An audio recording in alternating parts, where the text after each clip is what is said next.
journal, Juliette Camden.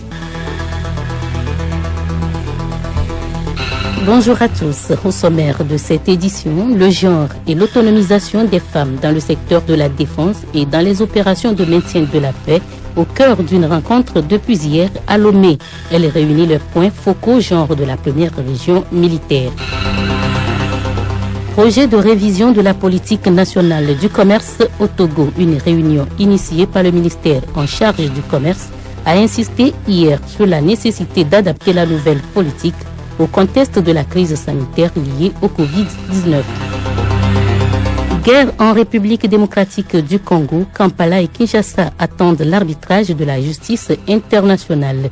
L'épilogue d'une longue affaire qui a débuté en 2005 avec une plainte de la RDC contre ses deux voisins, ougandais et rwandais, qui s'étaient affrontés dans la région à cette époque.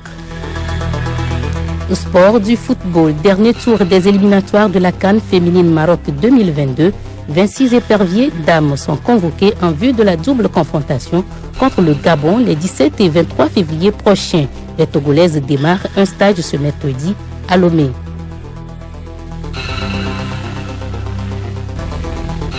radiolomé.tg. Les points focaux genre de la première région militaire du Togo sont en atelier de formation depuis hier à Lomé. Ils discutent autour de la meilleure représentativité et collaboration entre les hommes et femmes au sein des forces armées togolaises. L'atelier se situe dans le cadre du projet d'intégration du genre et de l'autonomisation des femmes dans le secteur de la défense et dans les opérations de maintien de la paix. Raoul Tetonyaki, Alice Berthe Barandao. Il s'est agi à travers cette formation de réduire les disparités liées à la représentativité des femmes, tant sur le plan quantitatif que sur le plan qualitatif, et encourager leur déploiement dans les opérations de maintien de la paix. Médecin lieutenant-colonel Kenou Adjevi Enyonam, point focal genre au ministère des Armées. Le projet PIGAF-OMP ambitionne donc l'intégration du genre et l'autonomisation de la femme au sein des forces armées togolaises et au niveau des opérations de maintien de la paix. Donc, ces objectifs sont d'augmenter l'effectif du personnel militaire féminin dans les forces armées togolaises et au cours des déploiements sur les théâtres d'opérations de maintien de la paix. Donc, dans les activités de ce projet, il était question de mettre en place les points focaux genre dans les différents secteurs militaires sur toute l'étendue du territoire togolais, ce qui a été fait en novembre par Madame le ministre des Armées. Le programme des Nations Unies pour le développement appuie ce projet. Epiphanie Houmé Kwevanu, point focal genre au PNUD. Il s'agit pour nous de soutenir les efforts du gouvernement pour accroître la participation en qualité, mais aussi en effectif des femmes au sein du secteur de la sécurité, du secteur de la défense, et particulièrement dans les missions de paix à l'extérieur du Togo. Le fonds LCI, qui est le fonds de financement du projet, a accepté le projet du Togo, étant donné que c'est un document de qualité que le Togo a eu à soumettre. Le PNUD a soutenu le ministère depuis la phase d'élaboration. Le médecin-colonel Djibril Mohamed, représentant le chef d'état-major général des FAT, a salué cette initiative. La lutte contre les obstacles persistants à l'autonomisation des femmes est notre cheval de bataille. C'est l'occasion pour nous de saluer l'engagement personnel et le leadership de son Excellence, M. Faure Eswazina Gnassingbé, président de la République, chef des armées. Et ceci dans la promotion du genre qu'il prône dans tous les secteurs d'activité. Cet atelier est très important car il s'inscrit dans le renforcement du cadre réglementaire et institutionnel qui permettra de doter les forces armées togolaises de mécanismes modèles de promotion du genre et de l'équité. Le projet bénéficie de l'appui financier du fonds de l'initiative LC de l'ONU Femmes. La formation prend fin jeudi prochain. Le ministère du Commerce, de l'Industrie et de la Consommation locale envisage la révision de la politique nationale du commerce au Togo. Le but étant d'adapter la nouvelle politique au contexte de la pandémie de Covid-19 et d'améliorer les capacités d'offre de biens et services et satisfaire les besoins des consommateurs. Dr Kourem Aïva, économiste, enseignant-chercheur à l'Université de Lomé et chef de mission. Et face aux nouveaux enjeux et défis, il est important de mettre à jour la politique nationale de développement du commerce togolais afin de rendre les entreprises togolaises plus compétitives sur le marché international.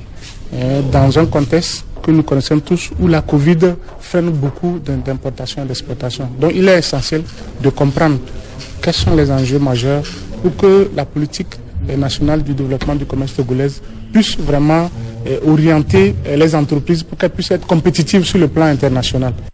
L'ancienne politique nationale du commerce date de 2011. Elle présente aujourd'hui des limites face à la situation sanitaire du moment.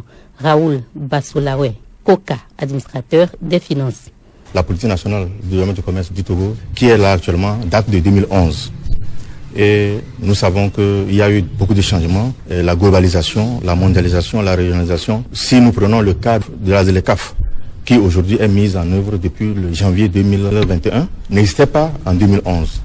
C'est pour dire que même la GOA et le partenariat avec l'Union européenne. Donc c'est pour dire qu'il y a des changements et il faut changer de paradigme pour s'aligner. Alors, maintenant il s'agit de voir qu'en 2011, la politique nationale de commerce qui a été réalisée, il y a eu des structures qui sont responsabilisées pour des actions. Est-ce que ces actions ont été réalisées? Quels sont les résultats obtenus? Et qu'est-ce qu'il y a lieu de faire pour améliorer? Le ministère de l'Urbanisme, de l'Habitat et de la Réforme foncière a organisé hier un atelier de présentation du décret donc numéro 2022-001/PR du 5 janvier 2022 portant réglementation de la caution et de la garantie de loyer et du bail d'habitation. Il était question de mettre tous les acteurs au même niveau de compréhension du test pour une meilleure application. La rencontre a permis d'expliquer donc les contours et les pourtours du décret. Dr Ouela Mazameso, conseiller juridique à la primature. Les difficultés sont liées à la faiblesse de l'offre de logement qui induit une spéculation dans le domaine immobilier. En effet, les propriétaires immobiliers, par exemple, exigent des versements de la caution et de l'avance de loyer à des montants exorbitants, allant de 1 an jusqu'à 3 ans avant l'accès au local. Cette situation devient de plus en plus insupportable du point de vue du revenu faible de certaines couches de la population. Ce contexte ne devrait donc pas laisser indifférent le gouvernement. Sur le plan politique, la vision du chef de l'État traduite par la feuille de route gouvernementale vise la construction de 20 000 logements décents, ce qui a été rappelé tout à l'heure par le directeur de cabinet. Mais avant la mise en œuvre effective de ce projet, il est apparu nécessaire de prendre un certain nombre de mesures qui participent donc à la consolidation de cette politique générale d'accès à un logement décent. Cet atelier devra permettre également de valider le modèle type de contrat prévu par le décret. Ce communiqué à présent, il émane du ministère de la Justice et de la Législation. Dans la perspective d'une déconcentration progressive des services de la direction de la nationalité togolaise du ministère de la Justice et de la Législation, ce en vue du rapprochement de cette administration des usagers, le gouvernement a initié un projet d'installation du matériel de duplication des certificats de nationalité dans les régions et préfectures de notre pays. La première étape de la mise en œuvre de ce projet concerne les chefs-lieux des régions et les préfectures suivantes: Aguenivé, Lac, Vaud, Dagne, Toto, Badou, Agné, Blita, Bassar, Oti et Pendjal. La deuxième étape prendra en compte les autres préfectures. À ce jour, le projet est entré dans sa phase opérationnelle avec l'installation des machines dans les préfectures du Golfe et d'Aguenivé. Pour tester l'efficacité et la performance des nouveaux outils de duplication installés, les populations de Lomé et de ses environs sont invitées à adresser également leurs demandes de duplicata de nationalité au service administratif de la justice établie sur les 2 sites des préfectures d'Aguenivé et du Golfe. Le ministre de la Justice et de la Législation remercie les vaillantes populations pour leur sens d'écoute et d'accompagnement pour la bonne marche de l'institution de la justice, a signé le ministre de la Justice. L'océan est un réservoir de chaleur. Le climat de notre planète est régi en grande partie par les océans. Ils sont les principaux régulateurs du climat mondial grâce à leurs échanges radiatifs, mécaniques et gazeux continuels avec l'atmosphère. Quel est l'apport de l'océan dans la vie quotidienne de l'être humain et les conséquences des activités humaines sur sa survie? C'est un magazine que nous propose Raoul Tetoniaki. Présentation Grâce Goto. Les océans recouvrent 71% de la surface du globe et représentent 97% de l'eau sur la planète. Ils constituent une ressource économique incroyable. La vie de l'homme dépend de ces étendues d'eau, en l'occurrence la pêche, les énergies phosphore, le transport des marchandises. D'après l'OCDE, les océans représentent à eux seuls 1500 milliards de dollars de valeur ajoutée, soit 2,5% de la valeur ajoutée mondiale. Quelles sont les menaces qui pèsent sur les océans? Écoutons les explications du ministre Kokou Edemtenge de l'économie maritime, de la pêche et de la protection côtière. Ces océans ont plusieurs menaces qui pèsent sur elles. Chaque jour, l'océan est soumis à un stress important en raison de plusieurs facteurs. Cette situation est la résultante d'un ensemble de problèmes préoccupants. Nous sommes en réalité en pleine crise des océans. Nous prenons malheureusement l'océan pour un dépotoir. L'océan reçoit beaucoup plus qu'il ne peut supporter. Gaz à effet de serre, fumier, engrais, plastique, la pollution pétrolière et bien plus encore. Cela conduit inexorablement à la destruction des écosystèmes marins. Les océans jouent un rôle non négligeable dans la vie de l'homme. Quelle est alors son importance dans le quotidien de l'être humain? La spécialiste en gestion de l'environnement en Haut Conseil pour la mer, Olonlo Abra, répond. Les océans sont importants dans notre nutrition. Ils contribuent à la sécurité alimentaire à travers les protéines qu'ils nous produisent. Les poissons que nous mangeons nous fournissent assez de protéines. L'oxygène que nous respirons, les océans nous fournissent de l'oxygène. Les recherches ont montré que environ 50% des oxygènes que nous respirons sont fournis par les océans à travers le phénomène de photosynthèse que les phytoplanctons font dans les océans. Les océans sont importants sur le plan économique. La plupart des marchandises du commerce international sont transitées par les océans. Pour une meilleure viabilité et survie des océans, nous devons les protéger. Si les consciences s'éveillent et les langues se délient, c'est parce que le rythme auquel nous vivons aujourd'hui laisse peu d'alternatives au monde de demain. Nous devons alors limiter l'utilisation des plastiques et des substances toxiques telles que les bouteilles en plastique, les pailles, les emballages non recyclables de toutes sortes. Et justement, grâce à un One Ocean Summit s'ouvre aujourd'hui pour 3 jours à Brest, en France. Les ONG attendent surtout de voir et cristallisent leurs critiques sur la zone d'ombre du programme d'exploitation minière des grands fonds. L'océan valait donc bien un sommet entièrement dédié. Il est souvent le parent pauvre des conférences climat.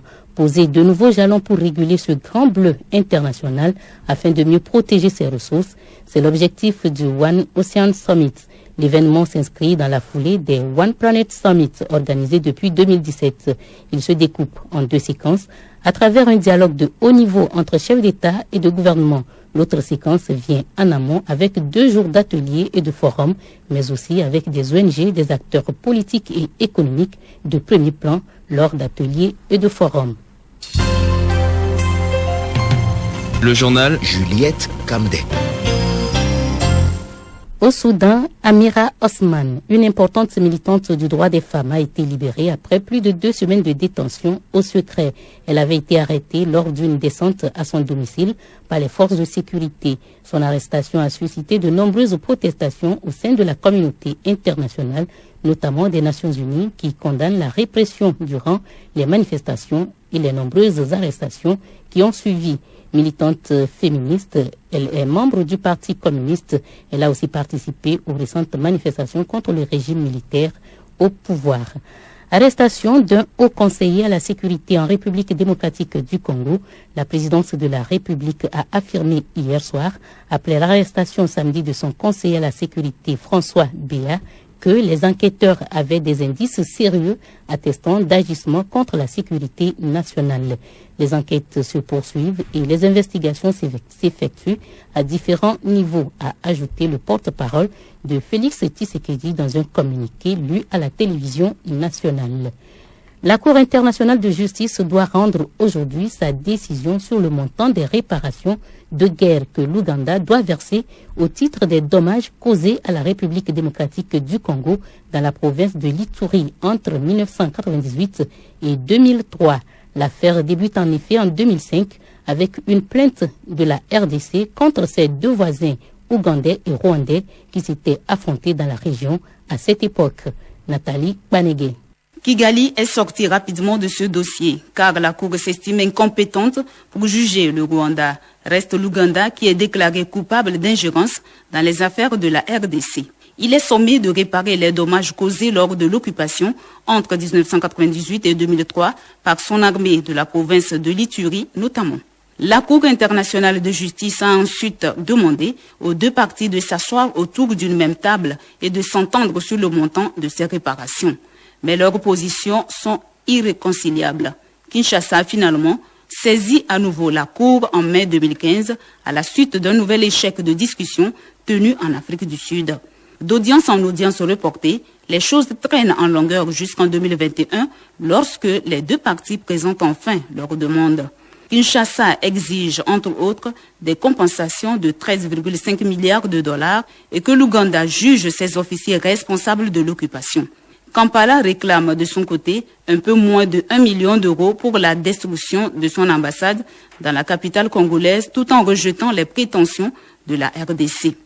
L'Ouganda estimant que la responsabilité était largement partagée avec la dizaine d'autres pays alors impliqués dans la guerre du Congo. Ce mercredi, les deux pays vont se retrouver encore une fois devant les juges de la CIJ qui leur annonceront leur arbitrage.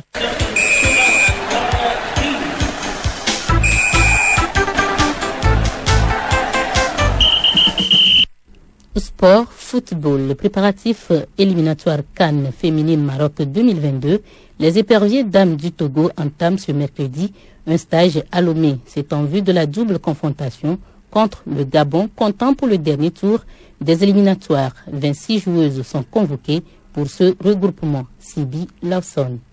Elles sont effectivement 26 éperviers dames, parmi lesquelles des expatriés convoqués pour ce stage en vue des éliminatoires de la CAN féminine Maroc 2022. Il s'agit de 4 gardiennes, Ato Sophie d'Ahe FC, Amoukoulo Ahmed du Monde, Djato Djoumaï de Diabir et Banim Diallo de Racine Club de Saint-Denis en France. 6 défenseurs, Djankale El Adami du Monde, Assigno Akoko d'Atleta, Kaglan Yawa de Tempête, Konu Yawa d'Ami du Monde, Dogbe Parfaite d'Atleta, Doantanti et Sowe de Gazelle. 12 milieux, Salou Fatima d'Ami du Monde, Ayawa Adjo d'Atleta, Bati Kanjapou de Bela FC, Sama Kudjukalo, Badate Nathalie, Tassa Senibia, Dogli Rifela, toutes 4 d'Amis du Monde, Gaki Ren d'Ahe FC, Kadanga Solim de Gazelle, Njambara Amiratou, Nitegman Odette, toutes 2 de Raja N. Arouda de Maroc et Yaya Takiatou de Il Kadim de Turquie.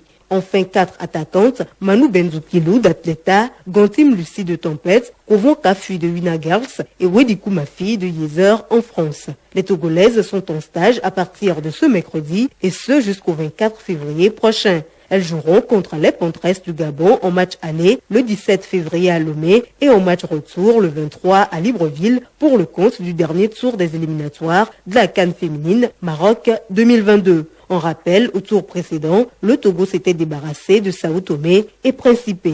Et puis, Augustine Igovoen reste à la tête des Super Eagles du Nigeria. Intérimaire depuis le limogeage de Gernot Rohr, le Nigérian devrait être remplacé après la CAN par le Portugais José Peseiro, mais la Fédération nigériane de football a décidé de maintenir pour le moment Igovoen à la tête de la sélection. Le Nigeria disputera les barrages des éliminatoires de la Coupe du Monde Qatar 2022 en mars prochain contre le Ghana.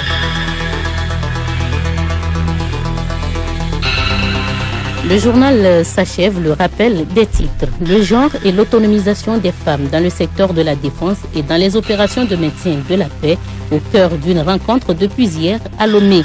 Elle réunit les points focaux genre de la première région militaire. Projet de révision de la politique nationale du commerce au Togo. Une réunion initiée par le ministère en charge du commerce a insisté hier sur la nécessité d'adapter la nouvelle politique au contexte de la crise sanitaire liée au Covid-19.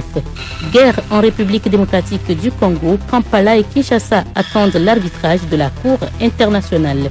L'épilogue d'une affaire qui a débuté en 2005 avec une plainte de la RDC contre ses deux voisins, ougandais et rwandais, qui s'étaient affrontés dans la région à cette époque.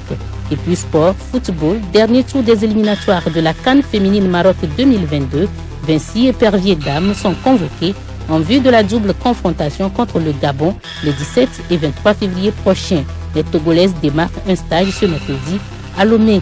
Merci à tous ceux qui ont contribué à la réalisation de ce journal et à sa diffusion.